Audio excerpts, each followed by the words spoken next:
Bloomberg Audio Studios. Podcasts, radio, news. You're listening to the Bloomberg Balance of Power podcast. Catch us live weekdays at noon Eastern on Apple CarPlay and Android Auto with the Bloomberg Business app. Listen on demand wherever you get your podcasts or watch us live on YouTube.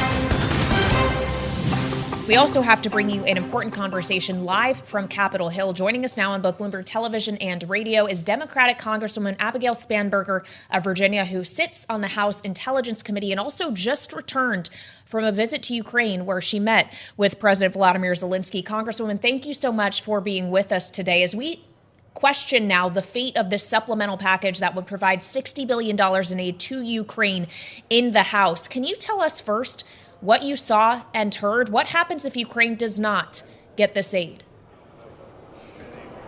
The provision of this aid through this national security supplemental is of the utmost importance. It is dire importance to our national security. And on the ground, when we were in Kyiv, what we kept hearing from Ukrainian military officials, from President Zelensky himself, but importantly also from U.S. officials at the U.S. Embassy, is how incredibly vital this aid is to Ukraine's ability to defend itself, to defeat Putin, to regain more of its territory, to protect its citizens, and ultimately to defeat Russian aggression and Vladimir Putin's army. Well, reality seems to be biting pretty hard here, Congresswoman.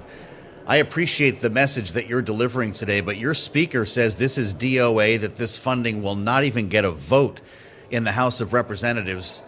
And the calendar looks pretty challenging right now. Even if this money does get passed, it's going to take a long time. Do we need to be honest with ourselves or honest with Ukraine about what's happening in your House of Representatives? The reality is that one person, the Speaker of the House, has the ability to bring this bill for a vote. If he were to bring the bill for a vote today, it would pass with an overwhelming majority.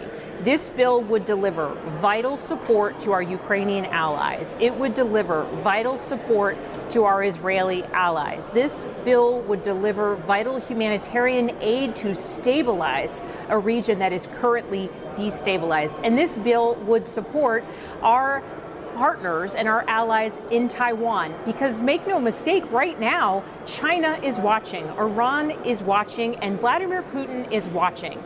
As the world is questioning, will the United States continue to be a global leader for democracy in support of freedom and American values? Will the United States actually take steps and work in its own, our own best national security interests and pass this bill?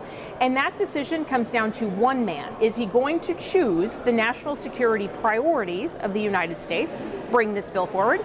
I don't even care if the speaker votes for it himself. He just needs to bring the bill. Because the reality is, failure to bring this bill is an abdication of our responsibility.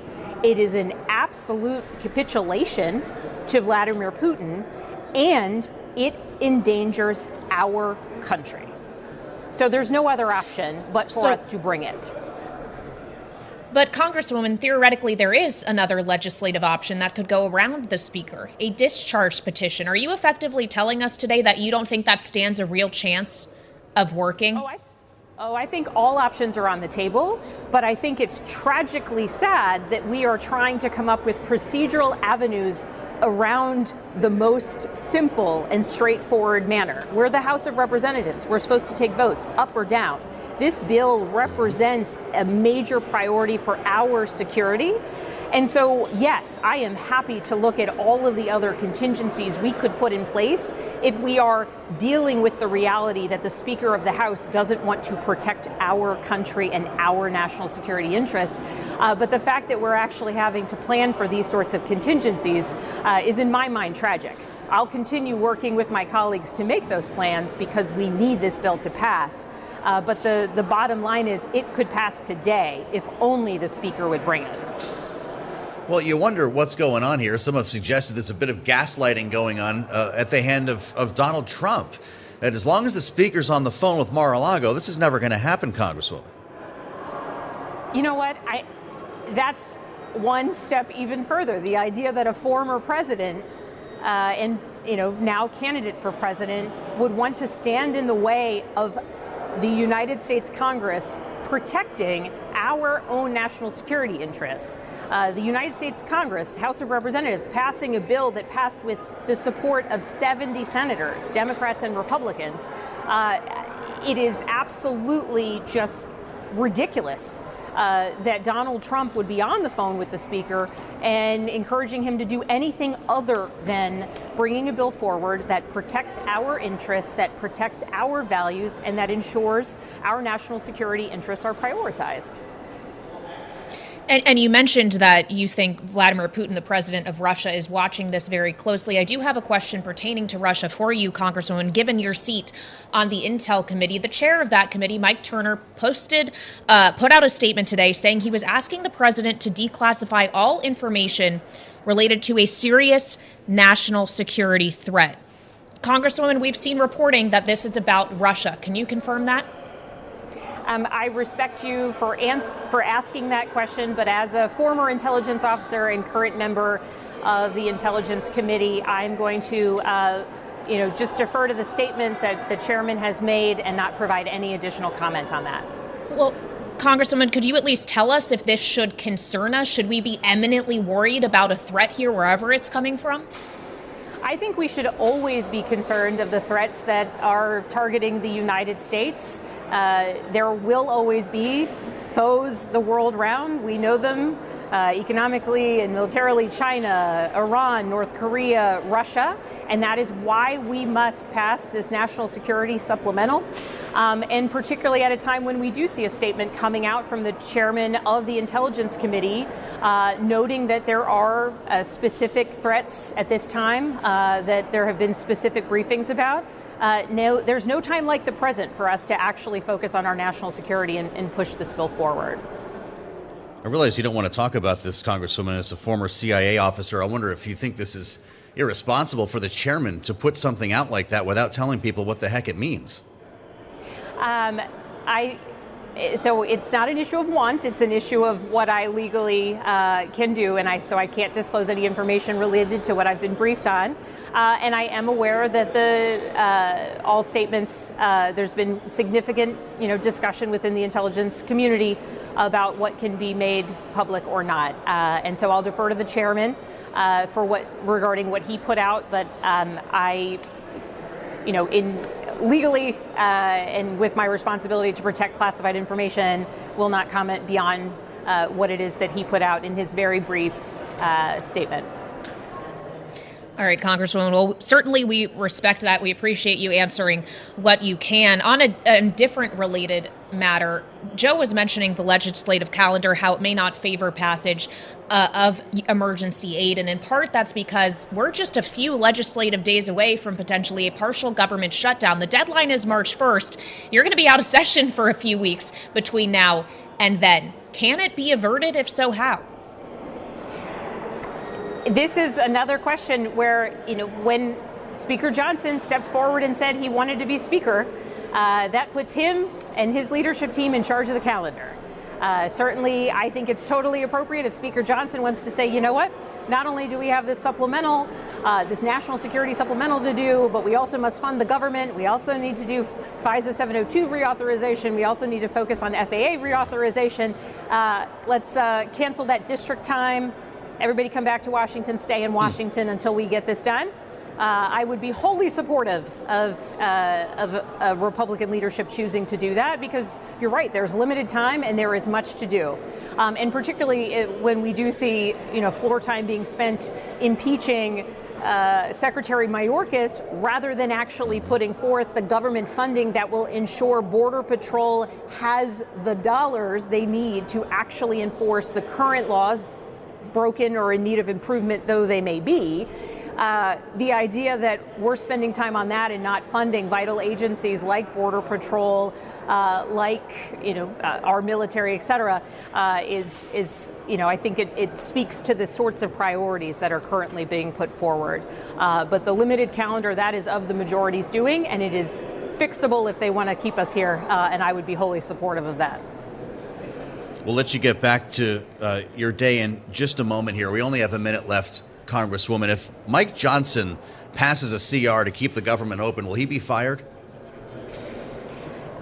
I can't imagine the reality that, I can't predict what my Republican colleagues would do. I would say the fact that we live in a world where a speaker is routinely choosing not to govern because that might lead to his ouster by his right-wing flank, that is everything that is wrong with the United States Congress. I wish that he would say, I'm a speaker of the House. My job is to ensure that governance is occurring. Therefore, I will bring bills for a vote. Vote for them, vote against them. That's the prerogative of each individual member. But to actually keep us from governing because he might lose his job, it's a sad reality, and one I wish that he would push through and not be fearful of. We're glad you could talk to us today, Congresswoman Abigail Spanberger, live from Capitol Hill, only here on Bloomberg. You're listening to the Bloomberg Balance of Power podcast. Catch us live weekdays at noon Eastern on Apple CarPlay and Android Auto with the Bloomberg Business app. You can also listen live on Amazon Alexa from our flagship New York station. Just say, Alexa, play Bloomberg 1130. With news today from the New York Times, Kailey, that's very concerning about what we're hearing from Ukraine. You've heard of a hypersonic missile that Russia has this technology. Kyiv is claiming that it's been used. It has evidence, it says. For the first time. The State Department, the Pentagon trying to confirm this.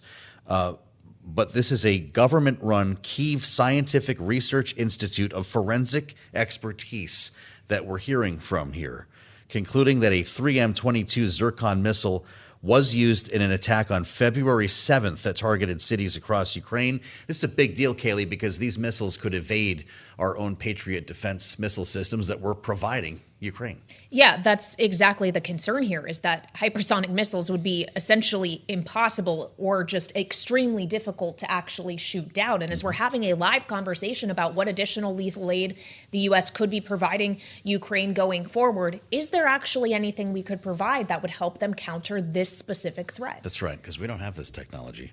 And I know that we are working on it, but it's something that we wanted to talk to Kelly Grieco about from the Stimson Center, a senior fellow with the Reimagining U.S. Grand Strategy Program. It's great to see you, Kelly. You're an expert in asymmetrical warfare. You understand the stakes on the ground here in Ukraine. This sounds like a game changer, is it? Yes. Well, first, thank you for having me. I will say that I was skeptical of this reporting that the Russians had actually used what is a true hypersonic cruise missile. Mm-hmm. But I'm a little taken aback that the United Kingdom's intelligence put out a statement today, essentially confirming that they believe this was, in fact, a true hypersonic missile that the Russians used. And if that's the case, how do you counter that if this is going to be a live potential force being used against Ukraine in this ongoing conflict? Well, I think the good news is that these are going to be very expensive weapons. So if this is really indeed the case that it was used, I don't think Russia will have large stockpiles of these weapons. And they're choosing a very expensive way, frankly, to go about destroying Ukrainian infrastructure by using these kinds of weapons. It will be extremely difficult for the Ukrainians to defend against this because this kind of weapon moves so quickly. And because it moves so quickly, it means that Ukrainian air defenders have very little time to identify this and intercept it. Kelly, we've spent a bit of time talking about F-16s and whether they could help Ukraine close the skies, as President Zelensky likes to say. You've had contrarian views on this. I wonder if there are any other means to help Ukraine close the skies, considering a new threat like this. No, I mean, I think in terms of this specific weapon, this hypersonic weapon, I think it will be very difficult given existing systems to be able to defend that. And it's not as though we're keeping something back stateside from the Ukrainians in that regard. It's just that this doesn't really exist. I do think, though, there's a broader question here instead of focusing just on this particular missile, which is that I'm quite concerned about Ukraine's air defenses at this point. We're seeing regularly that they're intercepting missiles and drones, and I am concerned about what the stockpiles on their air defense systems look like at this point, particularly given we're no longer sending more missiles and other countries have limited supplies. So as we have Congress now grappling with the question, specifically the House, as to whether or not they are going to provide any more aid to Ukraine, it is now in the hands of Speaker Johnson and the Republican majority in large part. How soon do you think Ukraine is at risk of full depletion of the ammunition of the lethal aid the U.S. was providing? Yes, I mean, this is a closely guarded secret in terms of exactly what they have left in terms of their stockpiles of air defenses and ammunition. I think the ammunition story, it's a little bit easier to tell because we can, based on reports with soldiers on the ground, are talking about how much they're rationing their ammunition. I think one thing I'll just say is that my colleague Emma Ashford and I recently wrote an article in Foreign Affairs talking about Ukraine's need to really adopt a defensive strategy. And I think as we're thinking about supplementals and if we are potentially going to, continue some kind of funding, I think we need to be really targeted in kinds of systems we're providing to Ukraine. And so I would really focus this on air defense. I would focus it on artillery, and I would focus it on defensive works, fortifications, concrete fortifications that make it very difficult for Russia to try to take more territory. We've heard the extent to which, and this is from intelligence in Estonia, the extent to which Russia is lapping Ukraine when it comes to munitions, specifically old-fashioned shells, the stuff that we just can't make fast enough, never mind get money to produce for Ukraine. We started our conversation talking about hypersonic missiles. How about the most old-fashioned mortar rounds that Ukraine needs, Kelly? You're absolutely right. This is actually the most important thing, are these old-fashioned, not as expensive compared to hypersonics, but this is an artillery war, very much an artillery war. And I think this is the lack of artillery right now for Ukraine, and also its lack of manpower. We're seeing a lot of reports, I think, that are very concerning coming out of Ukraine, but it not being able to get the recruits it needs to man its front lines, and debates they're having about recruiting, having another call up. And so it's partly about getting them more ammunition. But Ukraine actually is also having some real difficulties, I think, internally about the future direction of the war. And I do think this is a place, again, where we do have some leverage, particularly if we decide to provide more aid, that we should be making it clear that we would like this to be about doubling down on a defensive military strategy. Well, of course, Kelly, in this supplemental aid package, it's not just about providing aid for Ukraine, but providing aid for Israel as well. And there's an ongoing conflict, as we know, between Israel and Hamas. We actually just were getting headlines out from Prime Minister Bibi Netanyahu, who said Israel will fight until victory, including in Rafah, that they will operate in Rafah after civilians are allowed to leave. As we are now moving to the to new stages of this conflict between Israel and Hamas, what is it that Israel needs from the United States in terms of aid? Yeah, so I think in terms of Israel, it's probably more going to be about munitions, replace munitions, some artillery, because they are using a considerable amount. But my guess is it's probably more high-end missiles because they're conducting a lot of strikes. So I think they're looking for more of those kinds of systems. There's not necessarily competition as much between what Israel needs and what Ukraine needs in terms of these supplementals. So I guess that's the one piece of good news for the U.S. industrial base. Boy, well, I guess we could use that. In the meantime, what is in store for Ukraine? We only have a minute left, Kelly, in the next month. When will we know if this was real? Yeah, I mean, I think what we need is for U.S. intelligence to come out and confirm it. And I'd like to see that and more information about this particular, how they confirmed it. What evidence was used to confirm that this was actually truly a hypersonic missile. All right, Kelly Grieco, thank you so much, as always, for joining us. We really appreciate your time. Kelly Grieco joining us from the Stimson Center. She's a senior fellow there with the Reimagining of U.S. Grand Strategy program. And interesting to contrast the conversations we're having about the military reality on the ground in Ukraine versus the reality on the ground in Capitol Hill, and a reluctance to get this across the line. Yeah, they're two different worlds right now, but we're getting used to that scenario here in Washington, Kailey. We'll have a lot more straight ahead on Bloomberg. You're listening to the Bloomberg Balance of Power podcast. Catch us live weekdays at noon Eastern on Apple CarPlay and Android Auto with the Bloomberg Business app. Listen on demand wherever you get your podcasts or watch us live on YouTube. We want to head now back up to New York, where our very own David Westin, host of Wall Street Week, is joined for a conversation with Gary Gensler, the chair of the SEC. David? Yeah, Kailey, somebody you know well, actually. Gary Gensler is the chair of the Securities and Exchange Commission. Thanks so much for being here with us in New York. No, it's so terrific to be here on Valentine's Day, no How about less. that? Happy Valentine's Day. I hope you're taking care of that. I hope, well, but you are with that great wife of yours. Yeah, I did it first thing in the morning. All so right. Let's first talk about the news of the day, this typographical error apparently from Lyft. It's too soon, I assume, for you to know what happened, and you don't talk about individual cases. But I want to ask a more general question about fat fingers. Is it part of your jurisdiction to make sure that publicly traded companies have certain mechanisms in place to minimize? We can never eliminate mistakes, but to minimize them. Well, so it's really part of their responsibility. You use the term fat finger. It could be a trading shop that sends a flood of orders to an exchange. In the old days, they called it a fat finger because somebody's finger hit. Now it could be in an algorithm.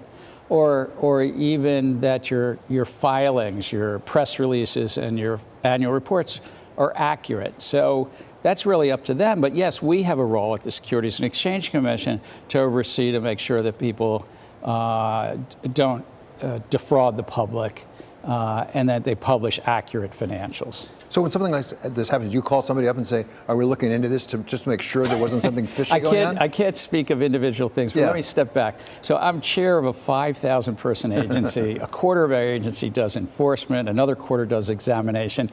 They don't call me up. I don't call them up on a daily basis, say, look at this. They're really talented, David. They figure out what to. We literally get something like 40 to 50,000 tips, complaints, and referrals a year. And they have to figure out which ones to pursue, which ones not to. And so occasionally I read about things in the press and I go, oh, I didn't know we were investigating that. That's great. Our Boston office is on that. Another subject very much in the press, has been for some time now, obviously is Bitcoin, the ETF spot Bitcoin that you approved. And as I understand it, part of the reason you did it, the explanation for it, was you felt that the CMA futures Bitcoin situation would be good enough to indicate if there's any market manipulation going on. Are you far enough into it to know whether that theory holds true, that in fact you can tell from the CME futures trading what might be going on with spot? So it's a little bit more nuanced than that, but several years ago, back in 2021, there was a product that went live, so to speak, an exchange-traded fund wrapped around these Bitcoin futures at the Chicago Mercantile Exchange. And then a different set of products came to us and asked to list on the stock exchanges. And while we had denied like 24 of these over about 5 years, a court in Washington said no. They thought we had not gotten that right, and they remanded it back to us. And I thought really the most sustainable thing forward was to approve these, given the court ruling. In terms of the statistics, we really do look out to ensure, as best we can, there's not fraud and manipulation. But one of the challenges on the Bitcoin markets, David, is so much of it's traded on trading platforms that are non-compliant with our laws.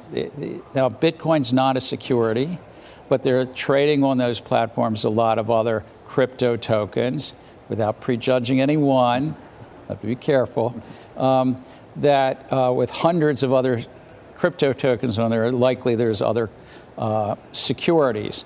And we're in court in a number of these cases in front of various judges and panels.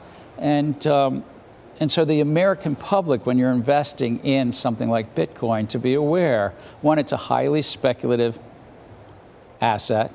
Number two, it's generally trading on some platform that is not fully compliant with the securities laws for other things they're doing. And number three, I would mention is think about what use case. What is the actual use case? When you buy 100 shares of XYZ stock, you kind of know what's behind that company, what the there is. You said you're not going to prejudge. I wouldn't expect you to prejudge. So let me ask you to prejudge. Yeah, David, I figured that. A big question people are asking is Ethereum. Is there a principal difference, a reasonable difference between Bitcoin and Ethereum? Now, I understand you'll have to have an application, look at all the details and stuff, but just in a general sense, is there a distinction between the two for this purpose? So you help the American public understand why I'm not going to answer that, because I am just one member of a 5-member commission, but two, there's various applications in front of our commission. And just as you wouldn't want a judge to prejudge, a commissioner shouldn't prejudge. Those applications are in front of us right now. Okay, let's talk about disclosure of climate issues, which has been pending before the commission. And it has not come out yet. It's not clear why. Can you give us a sense of the timetable on when you may have those regulations? So let me just step back. So the Securities and Exchange Commission is not a climate regulator. We're not a regulator of climate risk. But we oversee companies raising money in the public, and they disclose their material risk to you, or they're supposed to disclose their material risk out of rules that have been around for decades. And many of those companies are already making significant disclosures. I think something like 90% of the top 1,000 companies in the U.S. by market cap disclose something about climate. Over half do disclose their greenhouse gas emissions. So there we have a role to bring some consistency, some comparability. You can compare and contrast. That's our role. It's a securities market role, not a climate role. You asked about timing. Timing, yeah. The great question. We proposed that rule back in March of 2022. We tend to take somewhere in the order of a year and a half to 2 years to adopt rules if we adopt them. Can't prejudge. But I would say here's the one wrinkle to this, my friend. 16,000 public comments we got. 4,400 of them unique, different comments. We not only have to read them, we have to consider them, we have to think about what adjustments we make. That's the biggest docket of comments we've ever received on a rule. So that's part of why we do our work carefully. Well, I'm curious about behind the scenes, what you take into account. And one thing very specifically, we have an election year this year, you might have noticed. There may be changes in the Congress, in the presidency. There's a Congressional Review Act that says basically if you don't get some of these rules out before something like 6 months before the election, they can be reversed by the next Congress. Do you even take that into account in thinking about the timing of bringing regulations out? Look, I try not to have this managed by the clock. And everybody says, oh, no, come on. Yeah. No, it's really about getting it right and allowing that staff to work their part, the economists, the lawyers, the policy folks, the 5 commissioners to weigh in. But we're certainly aware, Congress is a really important part of, they ask a lot of questions about every one of our important initiatives, but this climate risk disclosure. But again, we want to get it right and not against the clock. You also have just brought out a regulation involving hedge funds and trading in U.S. Treasuries. A lot of complaints about it, a lot of gnashing of teeth, if I can call it that, on the part of some of the hedge funds. Do you take into account the possibility of challenges in court in putting together regulation? Because you're going to get challenged. Do you shape the regulation, try to minimize the chance of being overturned by the Court of Appeals? It's going to be a yes, but let me just answer something. What we've done is the U.S. Treasury market is the base of the rest of our capital markets. It's also how, when you talk to Chair Powell, or sometimes you talk to former Secretary Summers about monetary policy, it's how we do our monetary policy. So the Treasury market is so critical. It's how we also maintain our dollar dominance around the globe. So what we've had is a series of 4 or 5 rules around the U.S. Treasury market, central clearing, and yes, something about the dealers and By the way, it's mostly about something called principal trading firms, not hedge funds, not hedge funds. But to your question, we live within the law and we live within how the courts interpret the law. And ultimately, the Supreme Court writes the law of the land, as the great Chief Justice Marshall once wrote 200 years ago. So we do take that into consideration. And where appropriate, we pivot, we moderate, taking into consideration. And it's critical that the American public have confidence in their SEC, but it's also critical that a rule be sustained in court, because then it can actually help investors and issuers for hopefully years to come. Gary, thank you so much for being with us. Really appreciate it. That's Gary Gensler, chair of the Securities and Exchange Commission. Back to you, Kailey and Joe.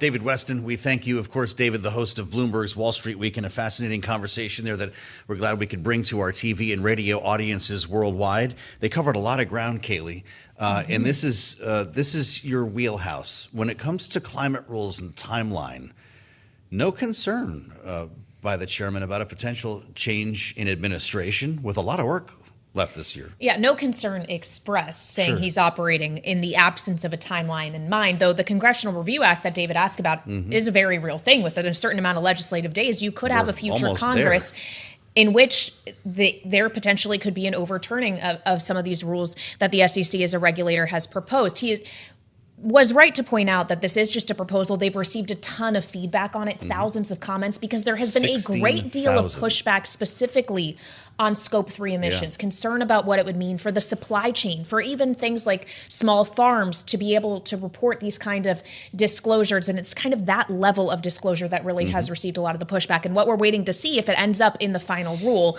if and when we get it, we didn't really get a lot of clues there from the chairman as to when that will come. He plays it pretty close to the vest, just as a rule, wouldn't budge on Ether, an Ether ETF. Does that mean we're getting close to a decision? Potentially. He hasn't actually said whether he thinks it's a security or a commodity. And there are more filings for spot Ether ETFs. First. We got another one from Franklin Templeton just this week. And that's what a lot of crypto markets are looking ahead to. They've got a lot to clear through before the end of this year. He's a busy man. Yeah, fascinating conversation with Kailey Leinz. I'm Joe Mathieu. Stay with us on the fastest show in politics. This is Bloomberg. You're listening to the Bloomberg Balance of Power podcast. Catch us live weekdays at noon Eastern on Apple CarPlay and Android Auto with the Bloomberg Business app. You can also listen live on Amazon Alexa from our flagship New York station. Just say, Alexa, play Bloomberg 1130. Welcome to the Valentine's Day edition of Balance of Power. We are now down to 2. I was told there'd be no math, but we have to do a little bit today. A 2-vote margin, essentially, for Speaker Mike Johnson. If you put this together, following what happened in New York 3 last night, Democrats flipped the seat that once belonged to George Santos. We are now at a 219, 213 majority with 3 vacancies. That means Mike Johnson can only lose 2 to get anything done here.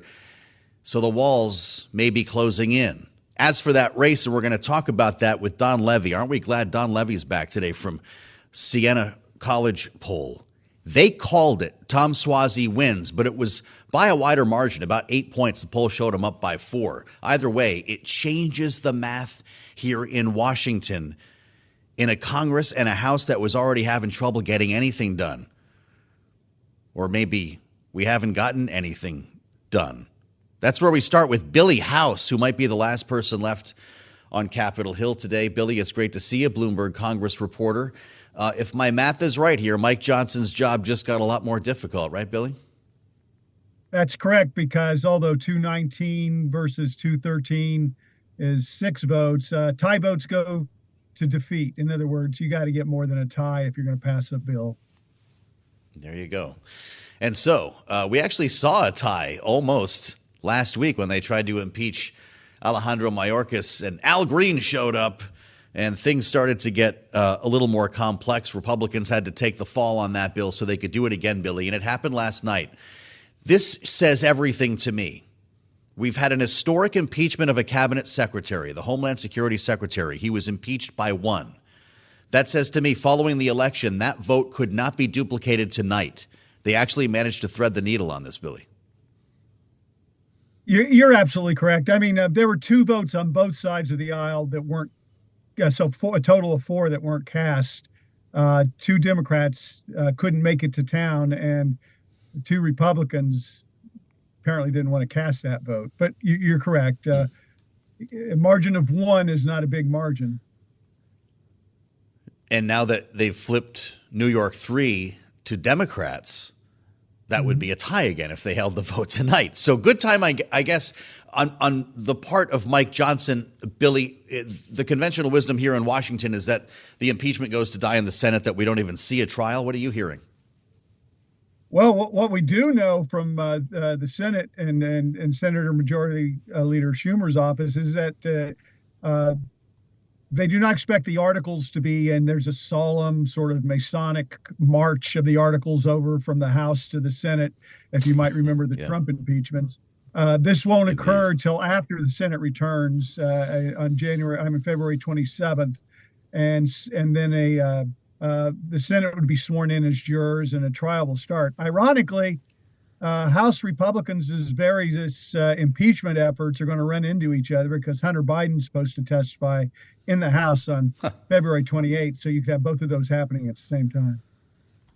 Well, we've got a calendar problem again here, Billy, because it's recess time now. And by the looks of things, there's something like 6 legislative days left to avoid a government shutdown. And by the time they come back from recess, there will be only 3.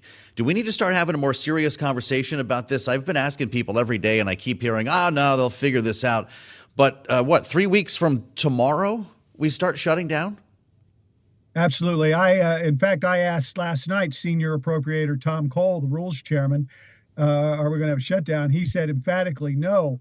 But what you are seeing when you see the calendar is impeachment in the Senate, Hunter Biden questioning over here in the House, and just a couple of days before a shutdown. They do have a lot of things going on when they return later this month. A lot of them self-imposed deadlines, and of course the government shutdown ones are kind of self-imposed. They're just, kick the can deadlines that were supposed to be resolved earlier this year.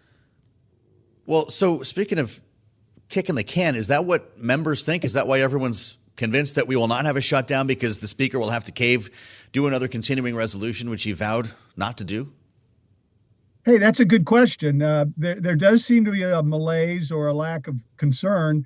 And perhaps now we've just gotten into a feeling that, we can always do another CR. Now, that's what House conservatives get really irate over.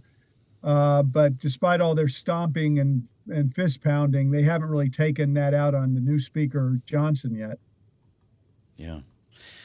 Well, we'll stay tuned, Billy. I can't figure out how they're going to avoid this at some point in the next several weeks. And we'll remind our viewers and listeners that the State of the Union would only be a couple of days after that. So these all overlap along with Super Tuesday. Billy House, great to see you reporting live from the Capitol. Bloomberg News congressional reporter with love in the air today in Washington on this Valentine's Day. Too bad it's not helping the bipartisanship. Don Levy told us what was going to happen last week in the race in New York 3. He runs the Siena College poll. He's the director of the Siena College Research Institute.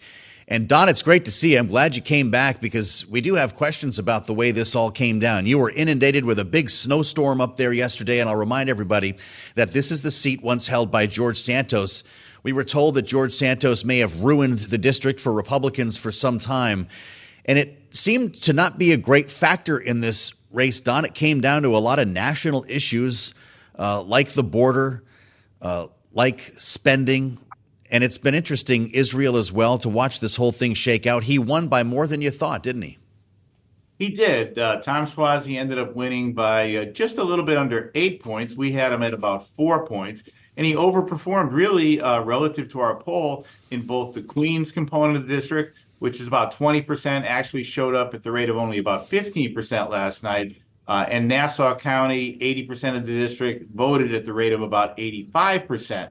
And Tom Suozzi is a known quantity within that district. He's been active in Nassau County politics now going back 20 years. So the voters there, most especially in Nassau, but also in that small section of Queens, certainly knew him. He served 3 terms in Congress.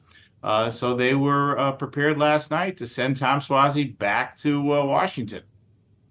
Well, Siena did the work there, and I hope you're taking a victory lap today, Don. I wonder to what extent turnout factored into this. That's all we heard about all day was the weather.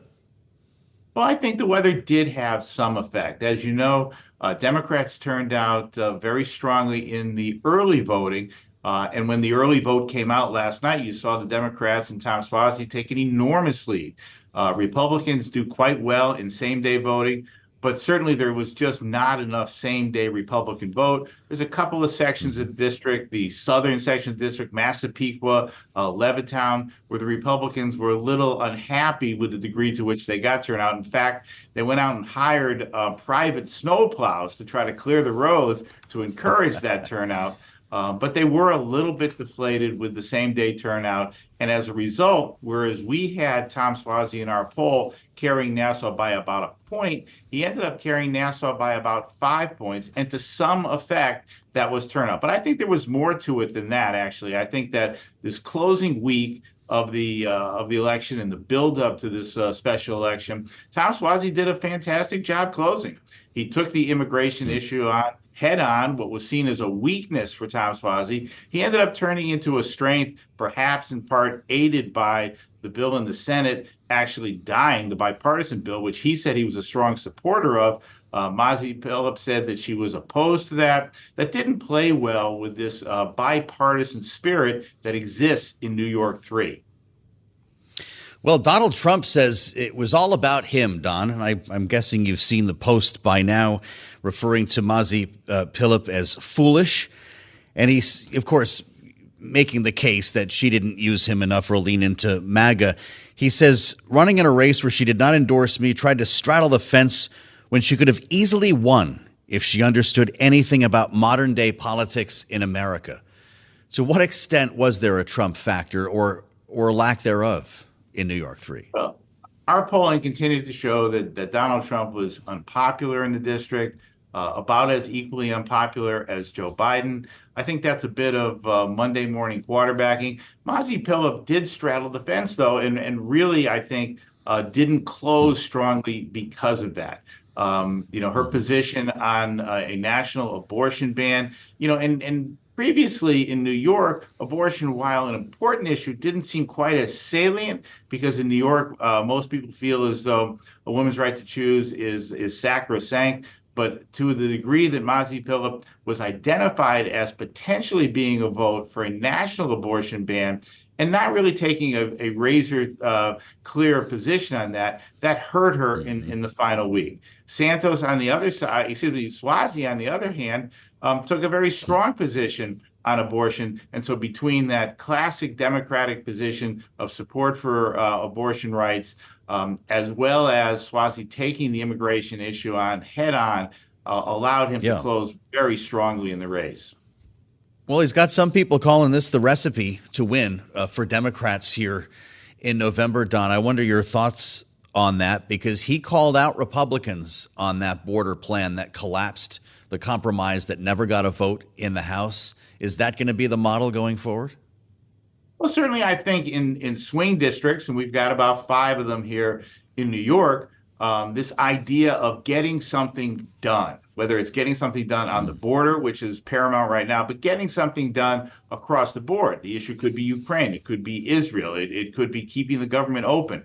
Tom Suozzi did a great job saying, I am a bipartisan, hardworking representative, and getting something done is what has to happen. So when you look to a couple of the other districts in Long Island, a couple of districts in the Hudson Valley, certainly the Republicans who occupy those seats right now are taking notice and are going to have to pay attention to how Tom Suozzi closed against Mazi Pilip, including saying, immigration, I'm for a bipartisan agreement. Let's get something done. That worked for him.